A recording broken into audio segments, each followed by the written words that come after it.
श्रीकांत पाटील बोलतायत, आपण थेट जाऊ. पण आमचे तुतारीची माणसं निवडून आलेली आहेत.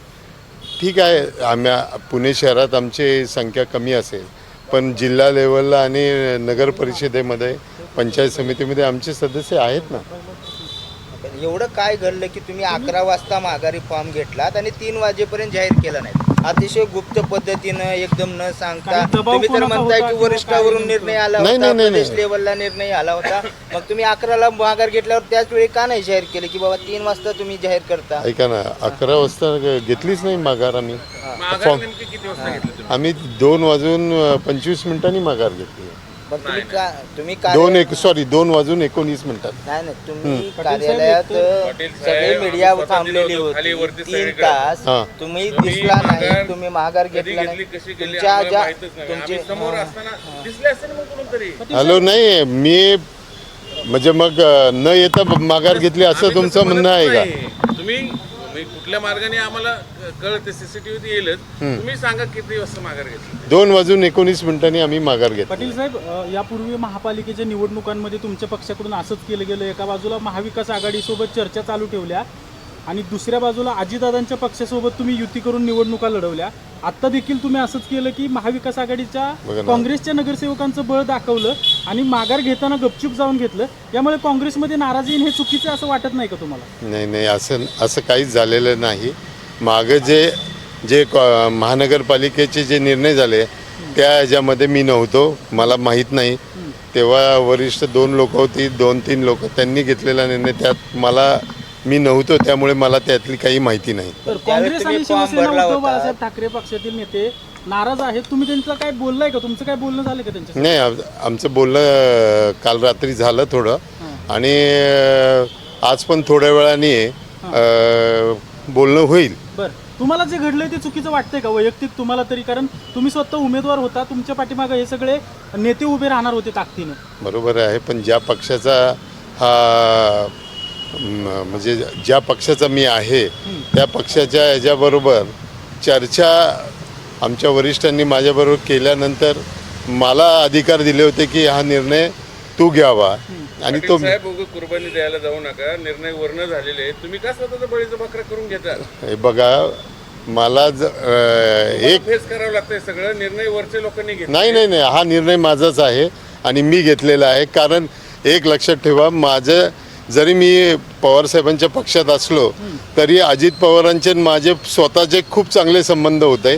म्हणजे तुम्ही आत्ता आपली कॉर्पोरेशनचे इलेक्शन झाल्यानंतर एका पत्रकार परिषदेमध्ये मी बाजूला बसले असताना त्यांनी मला उठवून शेजारी बसवलं आणि सुभाष जगतापांना म्हणले तू शेजारी तिकडे बस.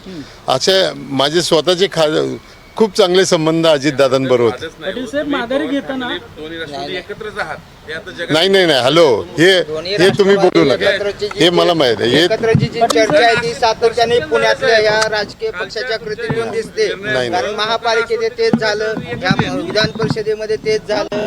असं वाटत नाही का तुम्ही दोन्ही राष्ट्रवादी एकत्र म्हणताय की घोडे बाजार होऊ नये यासाठी मी उमेदवारी माझी मागे घेतली, हो. पण आता नेते म्हणतात की घोडे बाजार झालाय म्हणून तुम्ही उमेदवारी माघारी घेतली. असं ऐका, तुम्ही कोण बोललं हे मलाही माहीत नाही, मी ऐकलं नाही. आणि मला वाटत नाही ह्याच्यावर घोडेबाजार करायला पवारसाहेबांच्या पक्षामध्ये एवढी छोटी माणसं आहेत म्हणून.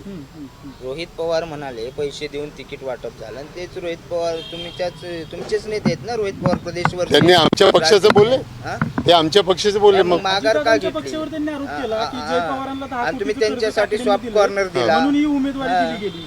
नाही, हे मला खरंच माहित नाही.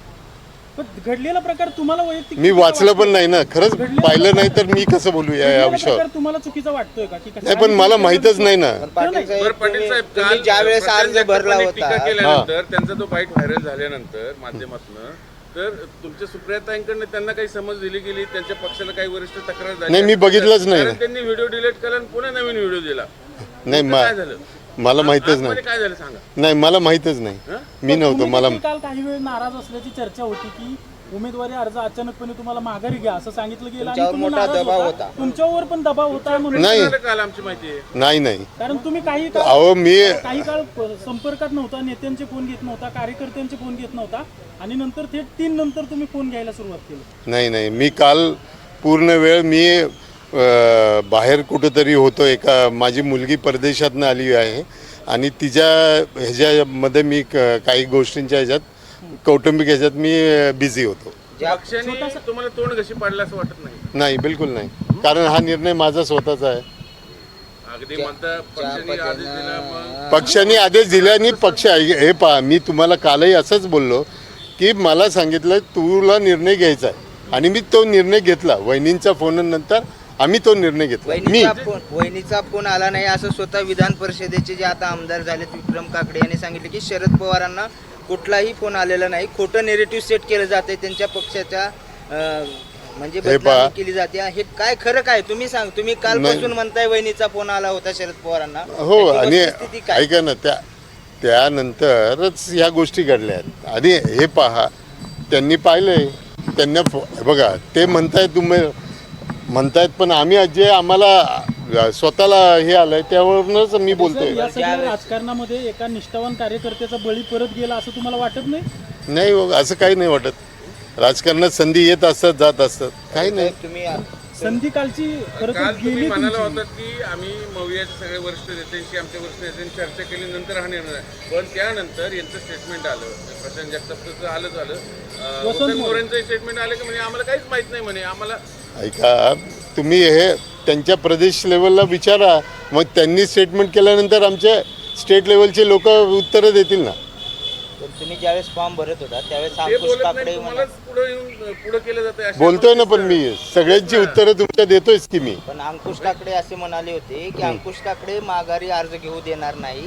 50 वर्षापूर्वी काकडे पाटील निवडणूक झाली होती. हो, झाली होती. पुनरावृत्ती होणार माझे होती. वडील पण अंकुश काकडेंचा शब्द पक्षात मानला जात नाही का? ते अंकुश काकडेंनाच विचारा. तुमच्या सोबत होते ते, तुम्ही दोघे एकत्र बाईट दिलात. ते माझे वडीलधारी आहेत, त्यांनाच विचारा. मग तुम्ही काल वडीलधाऱ्यांचा अपमान केला असं वाटत नाही का?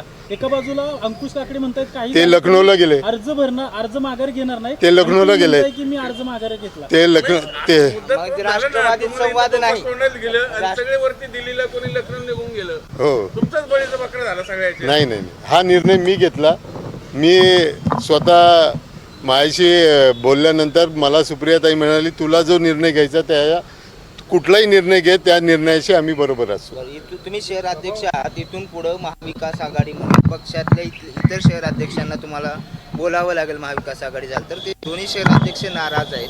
तुम्ही त्यांची काही नाराजी दूर करणारे का? पुनरावृत्ती होऊ नाही, नये. ऐका ना, एक लक्षात घ्या की ही जर आघाडी असेल, भविष्यात पण असू शकेल आणि भविष्यात आम्ही तर तिघेही या महानगरपालिकेचे काही निर्णय असेल किंवा शासनाच्या निर्णयाच्या जे चुकीचे निर्णय असतील आणि लोकहितासाठी आम्ही तिघेही परत रस्त्यावर पण येऊ. म्हणजे रस्त्यावर उतरण्यासाठी महाविकास आघाडी आणि निवडणुका लढवताना नाही, हे पहा, असं आहे, हा निर्णय झालेला या सगळ्यांनी एकत्र केलेला आहे.